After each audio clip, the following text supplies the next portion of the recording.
Let's get your Tesco mobile voicemail set up. Voicemail is often automatically activated, but if not, dial 0793-222-000 from your Tesco mobile phone and follow the prompts to activate. Alternatively, use the Tesco mobile app under Settings, Voicemail to toggle it on.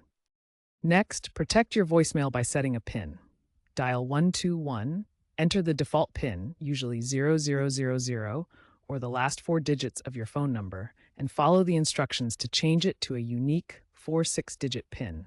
Avoid common numbers like 1234 for better security.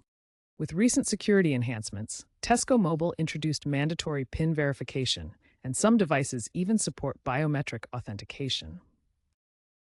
Personalize your voicemail experience by recording a custom greeting. Dial 121 from your Tesco mobile phone, enter your PIN when prompted, and select the option to record a new greeting.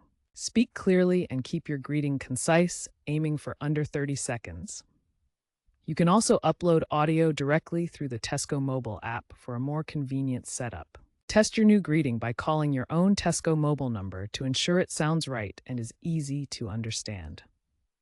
As of 2024, Tesco Mobile's app supports visual voicemail, which uses AI to transcribe your messages into text. This saves time by letting you read messages instead of listening to them. This convenient feature is part of a growing trend in the UK, and Tesco Mobile is leading the way. Remember to check the app regularly for the latest voicemail features and updates.